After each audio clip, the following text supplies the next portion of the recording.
एक बुढ़िया माई थी जो चातुर्मास में पुष्कर स्नान किया करती थी। उसके एक बेटा और बहू थे। सास ने बहू को फलाहार उपास में खाने योग्य बनाने को कहा तो बहू ने खाली टिफिन ही रख दिया। बेटा माँ को पहुँचाने के लिए पुष्कर गया। रास्ते में माँ से बोला, माँ फलाहार कर लो। जहाँ पानी मिला वहीं फलाहार करने बैठ गई तो भगवान की कृपा से खाली टिफिन फलों से भर गया। माँ ने फलाहार कर लिया। पुष्कर माँ के रहने के लिए झोपड़ी बनाकर बेटा वापस घर आ गया। रात्रि में श्रावण मास आया और बोला, बुढ़िया माई दरवाजा खोल। तब बुढ़िया माई ने पूछा, आप कौन है? मैं श्रावण मास। बुढ़िया ने तुरंत दरवाजा खोल दिया। बुढ़िया माई ने शिव पार्वती की पूजा अर्चना की, बेलपत्र से अभिषेक किया। जाते समय श्रावण मास ने बुढ़िया माई को आशीर्वाद दिया और झोपड़ी की एक दीवार सोने की हो गई। भाद्रपद मास आया, उसने भी दरवाजा खोलने को कहा। बुढ़िया माई ने दरवाजा खोला। सत्तू बनाकर कजरी तीज मनाई। भाद्रपद मास ने बुढ़िया माई को आशीर्वाद दिया और झोपड़ी की दूसरी दीवार भी सोने की हो गई। फिर आश्विन मास आया और उसने भी दरवाजा खोलने को कहा। बुढ़िया माई ने दरवाजा खोला। पितरों का तर्पण कर ब्राह्मण भोज कराकर श्राद्ध किया। नवरात्रि में माँ दुर्गा को अखंड ज्योति जलाकर प्रसन्न किया।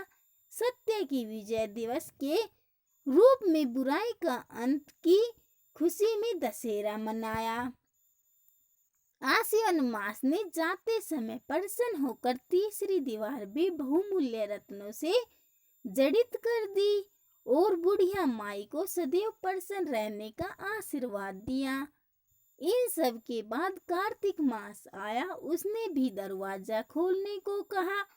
बुढ़िया माई ने दरवाजा खोला। अति प्रसन्न मन से कार्तिक स्नान किया। दीप दान कर दिवाली, गोवर्धन पूजा, भैया दूज, गोपा अष्टमी, आंवला नवमी मनाई। कार्तिक मास ने जाते समय आशीर्वाद दिया और झोपड़ी के स्थान पर महल बन गया। बुढ़िया माई गरीबों की सेवा कर भजन कीर्तन में अपना समय व्यतीत करने लगी। बेटा अपनी माँ को लेने आया तो माँ और झोपड़ी को पहचान न सका तो पड़ोसियों से पूछा। उन्होंने बताया तो बेटा माँ के चरणों में गिरकर बोला, माँ घर चलो। सारे सामान के साथ घर ले आया।